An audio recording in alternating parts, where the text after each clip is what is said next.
Ayan. Thank you all for coming. Thank you for sharing your Saturday with us. I know the weekend is a bit personal sa kung ano. Gusto lang nato mag-rest and yet you have decided to celebrate it with an event and this is a friend's event. We would like to acknowledge a few people who made this event possible. First off, my test, no? Uy, DIY na mag-make up ko sa ina to. Lang formal kayo, guys.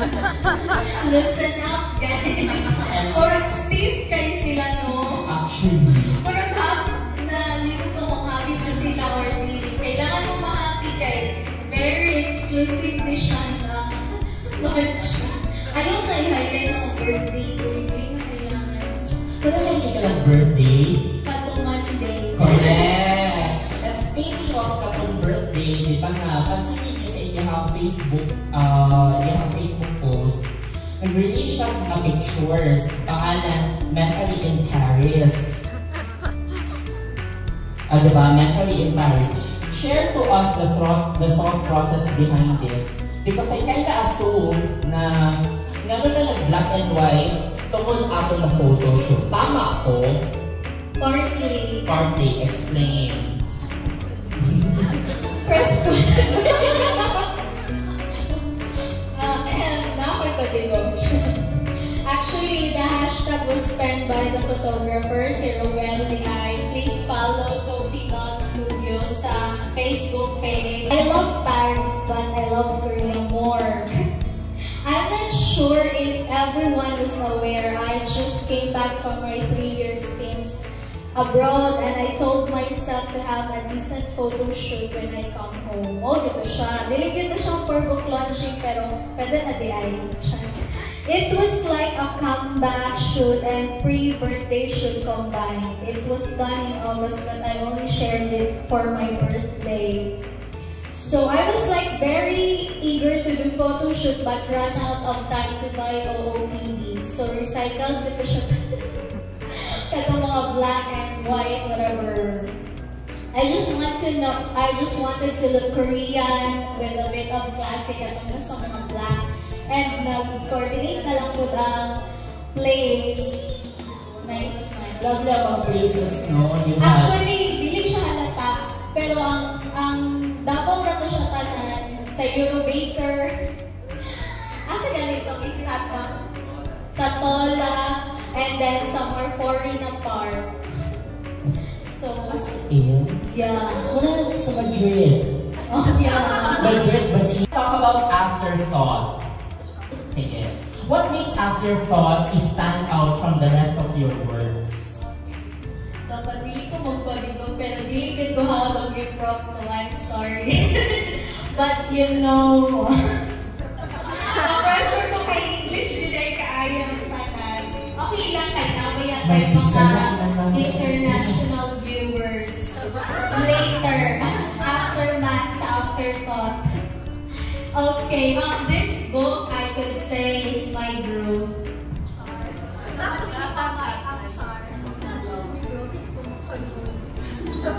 If you're a fan of my previous works, from Soliloquy, fan Soliloquy, Memory, Tales of King Arthur, Almost Love, or Almost Love, yun tata. Here comes Afterthought.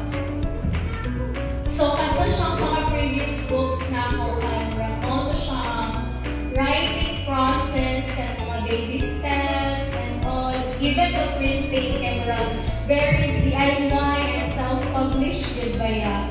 So, katong time na yata sa memorialization, from printmates, damo at kauban ako sa headlight, siya na ang print sa akong work. Aside from my growth, I mean sa writing process sa afterthought. Ang writing process sa afterthought kay Vision Force.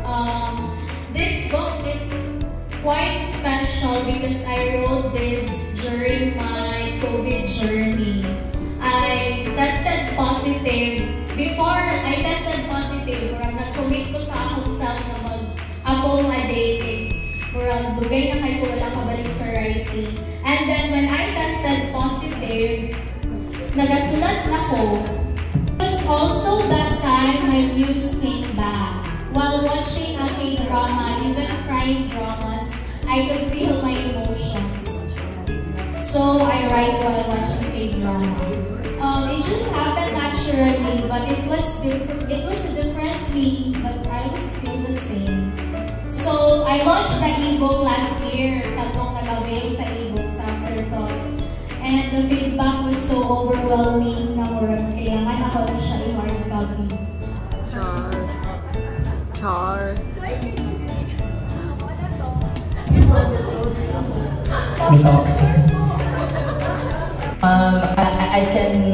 I believe I can ask on behalf of the audience, what message would you like to leave to us before reading Afterthought? Brace yourself, check. Reading. Kailangan para sa mga readers, no, maski dili siya Afterthought or any other book, kailangan focus reading. Kay dili kayo mo ma-feel or ma-internalize rather kung dili ka mag-focus. Especially poetry, when you just skim and scan, like murag pahapyaw lang siya nabasa, dili mo ma-internalize ang emotions na makuha niya sa imuha. So, motto, kailangan focus reading. You just only need yourself. I mean, when I was younger, like, it was very difficult to publish a book and all. Pero, pwede lang po rin siya, low cost, budgeting, tapos, even the book launching, yeah, pangarap ko gibod ako mag-book launch. So, I must do it. First and last book launch. Pero kapag-ibig ko pa-event, tapos latecomers pa.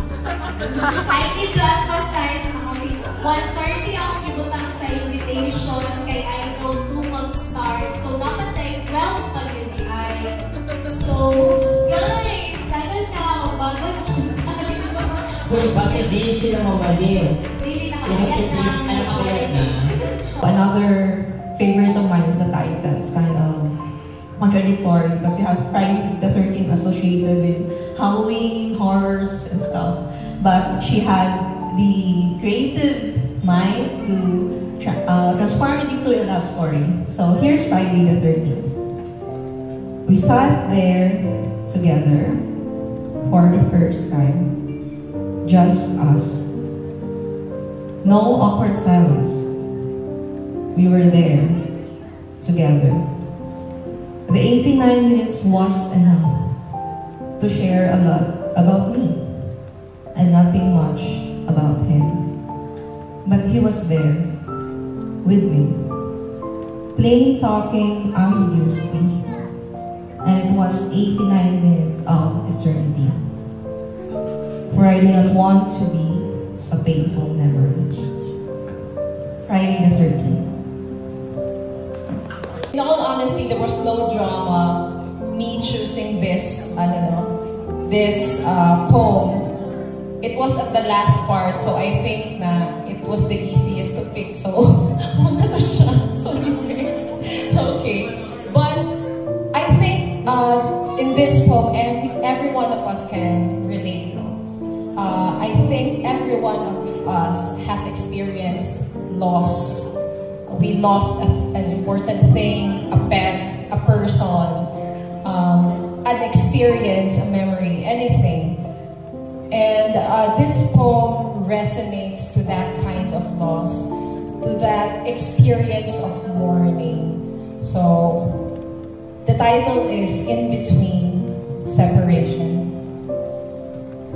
Please, allow me to mourn for you.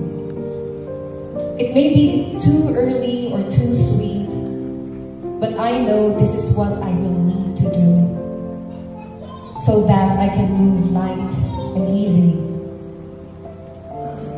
away from everything that holds me back or the things that keep me stuck. I stand here in the same place at the same time, not wanting or waiting. but regretting every word left unsaid, every memory, every little thing we've lost. I will mourn for the moments when we choose to keep our distance instead of making the effort to make up, to fill the void between us. I will mourn for the lost time, when I allowed myself to be too preoccupied that even the very thought of you is a luxury I could not afford. I will mourn for the dreams unrealized, for places we have yet to see, for good promises we meant to keep, for plans we have made free. All of these, it no longer matter now. We have gone too far and getting back is impossible now. I will mourn for the future that we could have witnessed if we remained, if life has not ended. Then I learned that longing is a miserable company. Silence is a reliable refuge. Sorrow is the only way for redemption. There are days when I look for you, when I just want to sit and talk to you, but all I have left are more reasons to mourn for you. Thank you. Thank you, Beth. Clark Louie Gutierrez. Round of applause. We have saved the best for last. The floor is yours. I don't feel any pressure right now. So first of all, let's give another round of applause for this wonderful event. It's such an honor to be here and to be invited, as well as to deliver one piece that is very dear and special to her. So, yung piece na to, I think it's heartbreaking. So, sino dito mga single? Wow, sana all! Ako lang ba ang single? Kasi yung mga single? What? O, sino mga BH? Wala. Ako? Kita? Alright, so, let's start.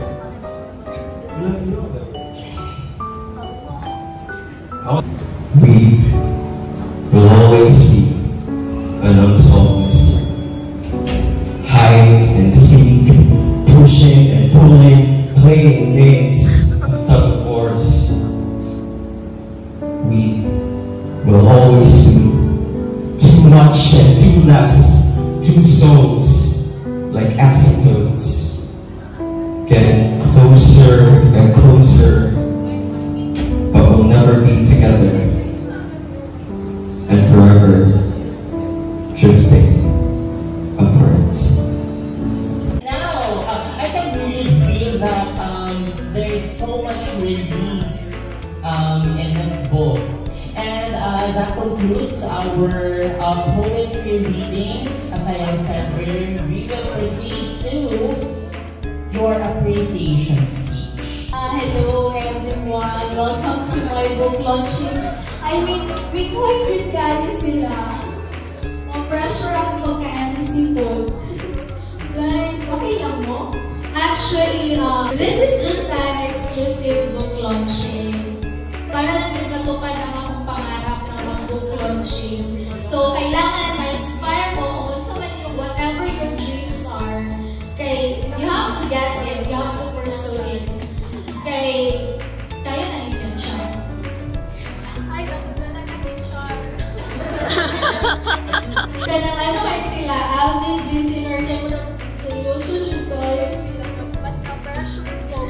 Gusto mo ko na kayo siya na mura blues lang kayo. Really kayo seryoso ba? Pero maybe because of the poetry po, na mga emotional siya, na emotional po mo siya. Actually, exclusive lang din siya na book launching. I would want to invite many people, charot. Pero as time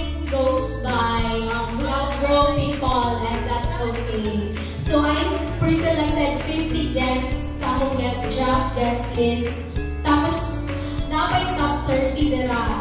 For sure, na-belong ko dira sa top 30. Pero na-belong dira sa top 30 na wala maka-add to. So, dapat i-delist na ako sila sa priority list. Ay, legit. Char. And there are, so, ang first yun na thankful ko, kay katong naman to. And my mama is here also, Char. Dapat ka siya i-invite. Acknowledge you the present. Ayaw ka siya i-relate sa uncle. Ayan. Hindi ko siya black and white. Kung nag-follow sa instruction si ma'am. Dapat lang. Kahit pakawakon, basing mama. Char lang. So, there are people who confirm but naadjud sila mga prior engagements and commitments. So, namalit man po silang books. So, makahappy, di ba? Namalit lang po silang books. So, dapat i-acknowledge. So, gusto na ako kanang tawag ka na. Kanang lahi-lahi siya na mga tao sa kumilay. So, okay naman, well represented man siguro. From elementary, hamigit ko kay na ay elementary representative. Hoy. Tapos dili pa siya dapat siya maka-adto. May kalaban na yun forever. Tapos high school, gamay ang jugod ang i-invite kay very limited and bayad-bayad per packs. Dapat wala to sa video. So, para ma-honor din sila, na sila. Gibayaran din sila. So, sa high school, then college, late ang isa, coming or not coming. Then ako mga roommate sa college, my students who became friends. Na ako elementary students, college students. Pag-away akong teaching career. My best friend in teaching, best friend ba tao? Or assume na ako na best friend me. Thank you for coming. Sa dolan ako mga friends, isa rin ang representative. My goodness. Ibang kalaban ako. Fresh it over. Tingnan makaban. No, just kidding. Sa akong, I really thought the collegiate headline from the university publications I use well represented, but then dinig yung tanan. Masabtan, I mean, while naga-mature, we would understand na adulting is serious and it's a trap. So, thank you kaayo, bitaw. Dapat, gina-project ko ni siya na speech like very char. Pero hindi siya wala dito lain ako magbasa o speech, diba? Ay, tama, di ay. Kailangan dyan ako i-acknowledge ang illustrator sa cover and sa mga illustration sa content. He cannot come kay Manila-based ko siya, si Daryl. Hi, Daryl. Thank you for the very nice cover. Dugay, di naman ni siya discuss kay di na siya na-diretso with Anna. We have to discuss and all. And he also wrote about the cover since siya man ang nagano sa cover. And then sa layout, image world ba? Sa image world ba? And then, we have a connection from the image world, so siya mag-layout. And then, print waves Davao. So, tingnan din tayo. Kung gusto mo mag-print of books or any material, i-ano lang yung print waves Davao na page. What else? Ako mga international friends, actually, afterthought and almost now available na siya sa Amazon para accessible siya sa out of the country na mga fans. Thankful din kayo kung kay memorable din siya na event, and I'm happy na part mo na event. What else? Sino ko yung nalimutan, no? Ay, dapat tayo pasalamatan ang mga news sa past, present, and in the near future. Okay, kung wala mga news, either tao man na siya or emotions, hindi man makasulat ang writer. So we have to give credit to the muse na mag-on and off. Though, hindi nyo daw na on and off ang muse, na alam na sa imong attitude ang problema to write. So I want to inspire everyone, not just in the writing career, to pursue your dreams. And, gusto ko ba? Ay, tama! Afterthought book talks about healing also. So, akong message, very message is, I hope you heal. Not just in love, but in life in general. So, kung magbasa na mo, pwede mo write a review, then tag my FB page. Ayun na kayo ako ang personal Facebook because I don't really do Facebook. I created a page para maano yun ang butter between akong public figure ng author. Because I really don't do Facebook, so dapat ang itawin na katong Gypsy scribbles para ma-promote siya and all. And I really hope you like the book, not because you like me. Pero now boy, automatic mag-boy ko because you like the author, malike na ko din yung writings. Ako dapat istorya, dapat okay. I'd like also to acknowledge si Dar. Actually, when I planned this event, walang ito'y laing MC na maisip kung dili siya. Though dili kita ka-communicate, mag-communicate namin pag na-book, di ba? Oo. Ay, wala ko kabalo nga nung fan siya sa akong book. I mean, kanang task for us na mga lower years niya. Ahead mo siya sa akong setting sa kaya marang task yung standard. 1 year lang, ha? 1 year. Friend, iba task for mga elite mga sila. So, parang, di ba? Honestly speaking, kay ilahang batch kay mga elitista man for us. So, ano ko ba na, I feel honored na ganahan siya sa kong book. Kaya parang taas kayang standard. Like, even academics and all, kaya parang sila ang very talented, the cream of the crop sa English. So, thank you, Dar, for ano. Tapos, kung i-approach na ko siya for MC, kaya parang, hindi pa siya confident. Though confident na kayo sa iyo. So, happy dyan ko. Kaya kung wala pa ako yun ako na din ako DIY. And also sa akong official photographer, sa Roel. I-follow niyo ang Tofi Dance Studios. Nag-promote mo din siya mga ano. Siya shoot ko ako pictorial. Wala. Depende mo na sa inyong style, pero I really like his style in photography. Kaya marang simple lang yun. Dili kayo commercialize. Dapat low-key lang tayo. Di maiwasan kailangan dito mo ano sa panahon. Keep out. What's up ba? Paano?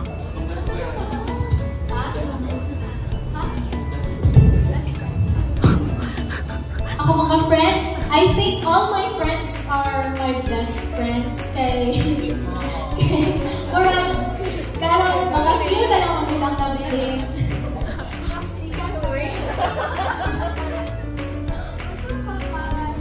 So mga to, thank you din kayo sa pag-ano to. Di ba, simple lang siya na event, na DIY event, pero murang nice din siya sa picture. So, guys, natay photo booth dito sa likod. Pwede mo magpa-picture, di ba? So, saan ba? Yourself! Ay, of course, how can I forget? Above all, I thank myself for this brilliance. Yeah. I mean, you know how